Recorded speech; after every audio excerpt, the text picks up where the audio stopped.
할렐루야. 이 아침 죄전을 찾으신 여러분들에게 하나님의 은혜와 평강이 함께 하시기를 축복합니다. 초막절이라고 하는 것은 이스라엘 백성들이 광야에서 살 때에 그때 초막을 지으면서 40년 광야 방황을 하게 됩니다. 그것을 기념하기 위해서 모든 곡식 수확이 다 맞춰지고 그리고서는 광야로 텐트를 가지고 나아갑니다. 그래서 한 주간을 주님의 은혜 가운데에서 옛날을 기억하면서 추억하면서 하나님 감사합니다 이렇게 지내는 것이 초막절입니다. 그래서 텐트를 친다 그래서 초막절이라고 해요. 또 초막절과 더불어서 같은 절기를 수장절이라고 해요. 수장절은 그 한 해의 곡식을 잘 농사를 져서 수확을 했기 때문에 수확한 곡식들을 다 저장한다 그래서 수장절이라고도 합니다.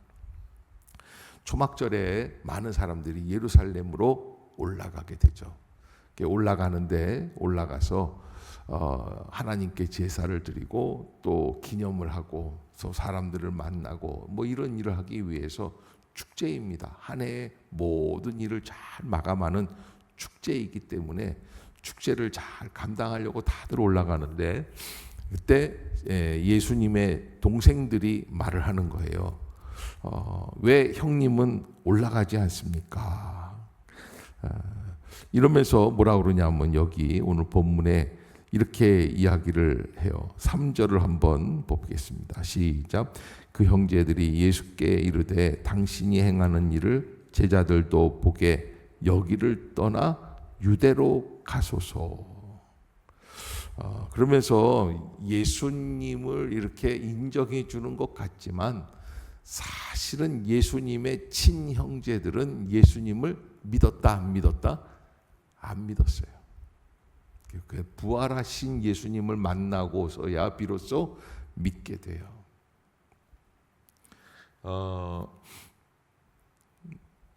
저희 집 식구들도 가족들이 이렇게 보면은 친척들이 이렇게 다 모이면 아이고 이 목사님 그래요. 과거에는 저희 사촌 형님 뭐 누님 뭐 이런 분들도 다 만나면 아이고 목사님 오셨어요. 그렇게 다 인사들을 해주시고 저를 이제 목사로서 존대를 해주시죠. 다 믿는 사람들이니까. 그러나 뭐가 좀 의견을 결정해야 되거나 갈등이 생기면 저를 그때까지 목사라고 인정하고 순종할까요? 어린 반프로치도 없어요.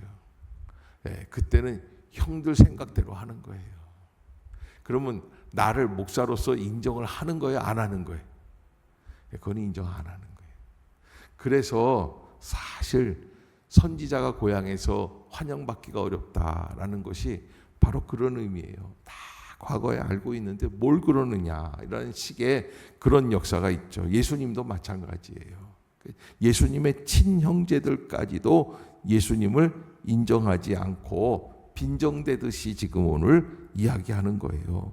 그러면서 제자들에게 보여주기 위해서 유대로 가야 되지 않겠느냐. 그러면서 4절에 보면 스스로 나타나기를 구하면서 묻혀서 일하는 사람이 없나니 이 일을 행하려 하거든 자신을 세상에 나타내소서. 이 일이라는 것은 세상을 구원하는 일을 이야기해요. 근데 예수님은 뭐라고 말씀을 하시냐면 6절에 보면 6절 한번 읽어봅시다. 시작.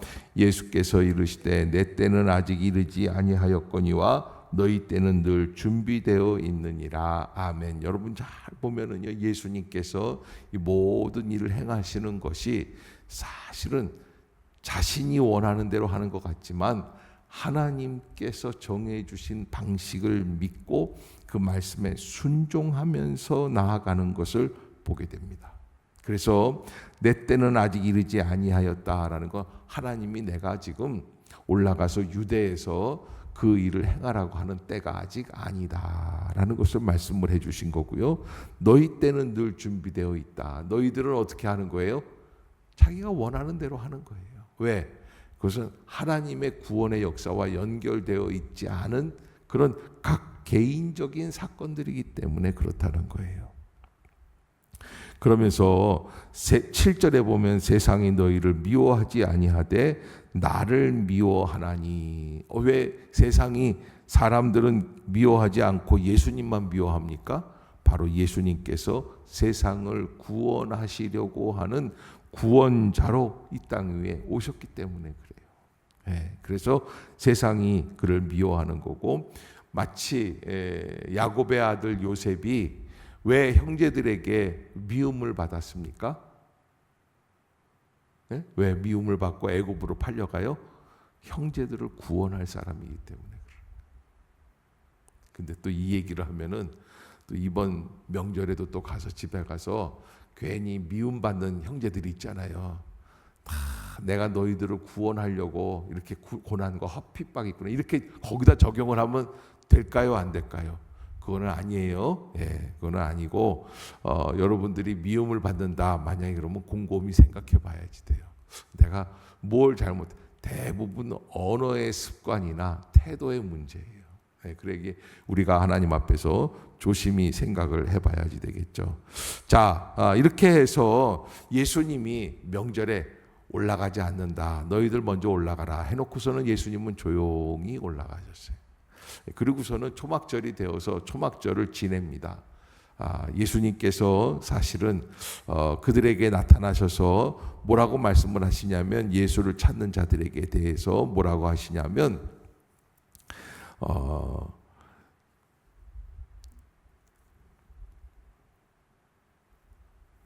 16절부터 한 19절까지 같이 한번 읽어보겠습니다. 명절 때 이제 예수님 성전에 올라가셔서 유대인들을 가르치시면서 하신 말씀이에요. 16절 시작. 예수께서 대답하여 이르시되 내 교훈은 내 것이 아니요 나를 보내신 이의 것이니라. 사람이 하나님의 뜻을 행하려 하면 이 교훈이 하나님께로부터 왔는지 내가 스스로 말함인지 알리라. 스스로 말하는 자는 자기 영광만 구하되 보내신 이의 영광을 구하는 자는 참되니 그 속에 불의가 없느니라. 모세가 너희에게 율법을 주지 아니하였느냐? 너희 중에 율법을 지키는 자가 없도다. 너희가 어찌하여 나를 죽이려 하느냐? 아멘. 그래서 이 시대에서 예수님이 핍박을 받고 고난을 받는 그런 모습들을 말씀을 하시면서, 정말 하나님의 뜻을 행하려고 한다면 하나님께서 왜 자기를 예수 그리스도를 이 땅에 보내셨는지에 대해서 알아야지만 된다라고 하는 말씀을 해주세요. 그러면서 이제 이 모세의 율법과 이 시대의 새로운 예수님이 우리에게 전하여 주시는 구원의 상관관계에 대해서 말씀을 하시고, 그리고는 이제 더 나아가서 하나님의 때가 점점 가까워 오고 있다라는 것을 말씀을 하세요. 더 나아가서 그렇게 이제 해서 사람들은 사실은 예수님이 그렇게 말씀하시는 그 의미를 잘 몰라요. 무슨 말이야 도대체. 그래서 자꾸 예수님이 이런 말씀을 하실수록 예수님을 떠나갑니다. 왜?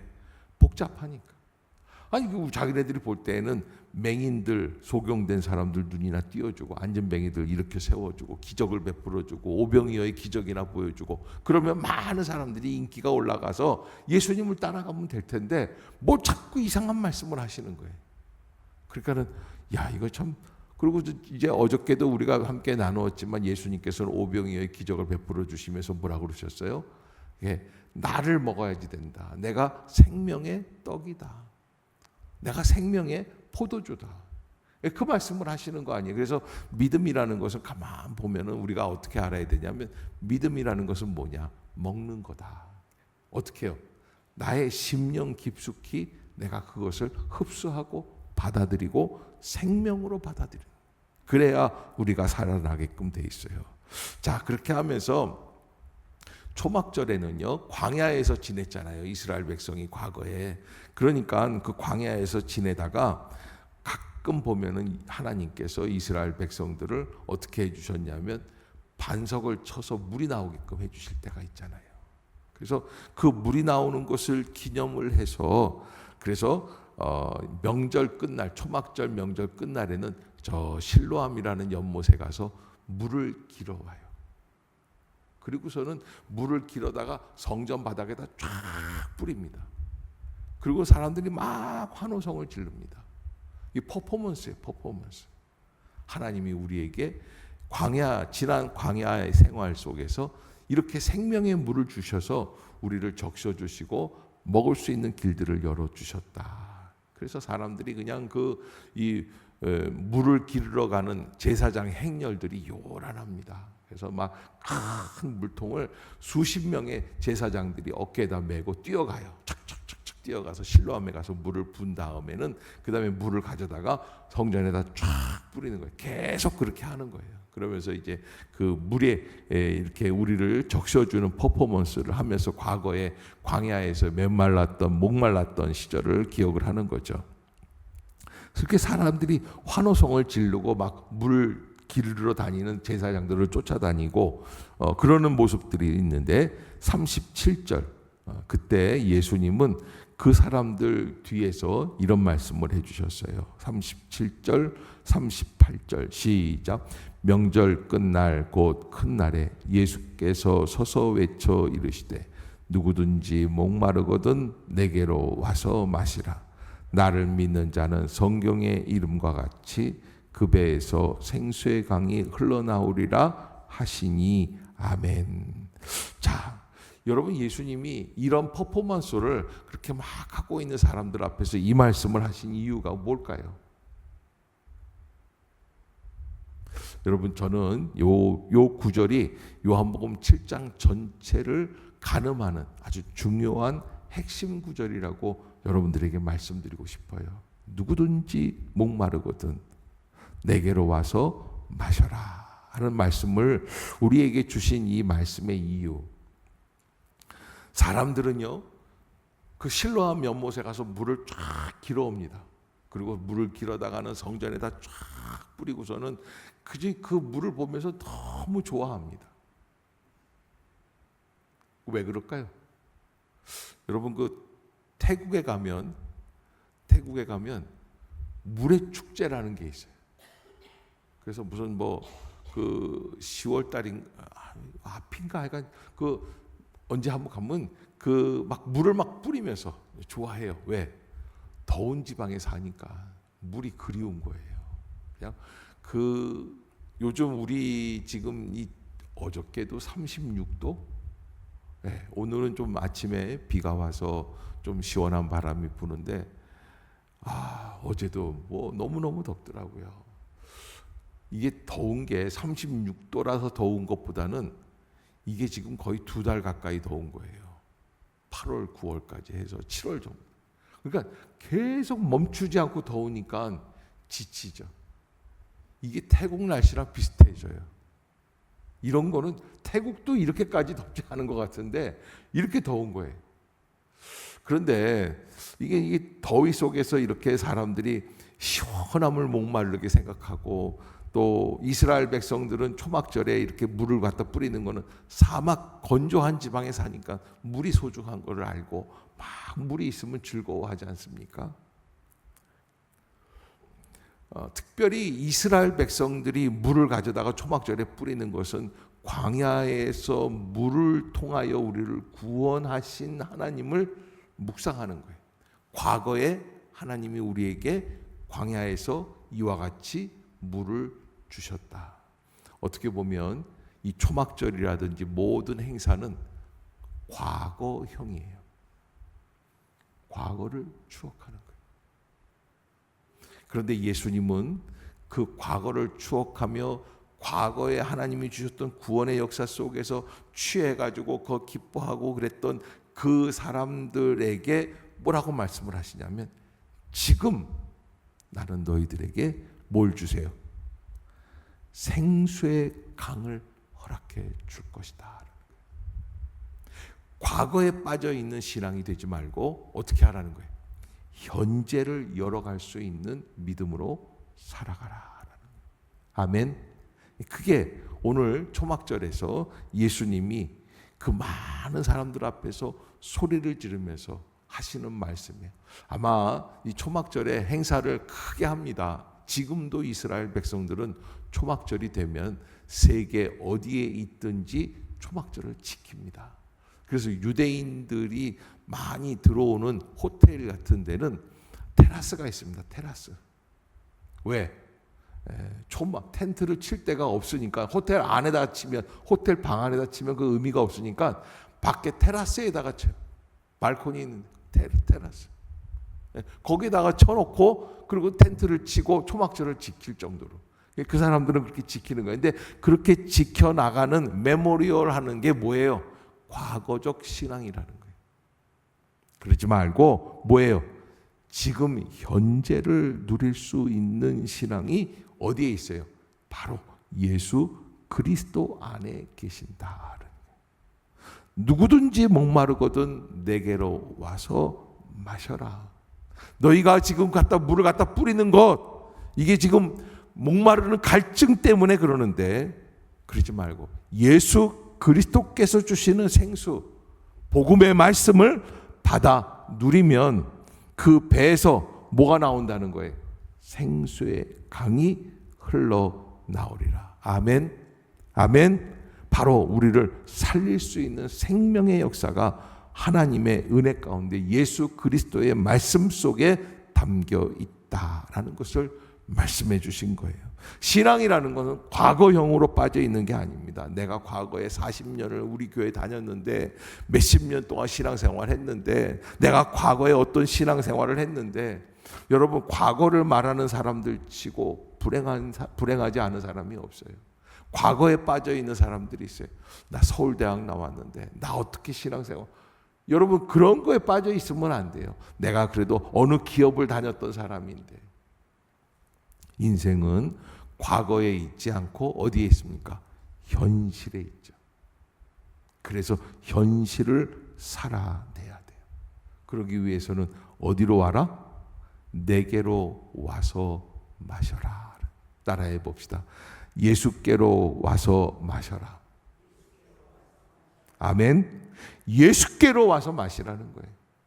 현실을 살아내려면 과거에 빠져 있는 신앙이 아니라 현재 이 갈증을 다시 회복할 수 있는 길은 예수님께로 나오는 길밖에는 없다. 나를 믿는 자는 성경에 기록한 것처럼 그 배에서 무엇이 나온다? 생수의 강이 흘러나오리라. 이렇게 말씀해 주시는 거예요. 그렇게 해서 사실은 대제사장들이라든지 이런 유대인들, 바리새인들이 예수님을 체포해서 오라고 사람들을 보냈는데, 그 체포하러 간 사람들이 예수님이 하시는 요 장면을 딱 보고는 못 잡았어요. 왜 못 잡았을까요? 너무 확신에 차 있어요. 너무 분명했어요. 저분은 정말 다르다. 그래서 그렇게 해서 44절 한번 봅시다. 시작. 그 중에는 그를 잡고자 하는 자들도 있으나, 왜? 분명한 확신이 있었기 때문에. 하나님께서 우리와 함께 하신다라고 하는 그런 분명한 확신 속에서 말씀하셨기 때문에. 그래서 대제사장들이 물어본 거예요. 왜 안 잡아왔느냐? 그러니까 46절에 아랫사람들이 대답하되 그 사람이 말하는 것처럼 말한 사람은 이때까지 없었나이다 하니. 그래요. 그러기에 사랑하는 성도 여러분, 우리가 신앙생활하는데 예수님이 오늘 이 요한복음 7장에서 주신 분명한 확신, 하나님의 자녀로서 하나님의 길을 걸어가야 된다라고 하는 분명한 확신을 놓치지 말고 믿음대로 살아갈 수 있는 복된 성도들이 될 수 있기를 주의 이름으로 축복합니다. 거기에 하나님의 능력이 있는 거예요. 자, 사람들은요 자꾸 지나온 과거의 관습, 습관, 그걸 이제 모세의 율법으로 비유하고 그 안에서 살아가려고 합니다. 그러나 예수님은 그러지 말고 지금 현실을 살아가는 사람들, 그런 사람을 살아가라. 그런데 여러분, 안 믿으려면 안 믿는 이유가 다 있습니다. 그래서 끝에는 뭐 갖고 얘기를 하냐면 이 오늘 본문에서는 아니 마지막 때 오시는 메시아는 어디서 오시는지 모르는데 저 사람은 갈릴리에서 온 거 우리가 다 알고 있는데. 여러분, 주민등록상 주소를 안다고 그를 아는 게 아니에요. 우리가 하나님의 은혜 가운데 하나님께로부터 오신 예수 그리스도를 내 마음속에 영접하고 그 은혜 가운데 살아갈 수 있는 능력을 잊지 말고 믿음으로 승리하는 그런 복된 성도들이 다 되시고, 과거에 빠져 있는 신앙이 아니고 현실을 살아낼 수 있는, 목마름을 지금 극복할 수 있는 생수의 강이 터쳐 나오는 믿음의 삶을 살아낼 수 있는 성도들이 되시기를 주의 이름으로 축복합니다. 기도하겠습니다. 사랑의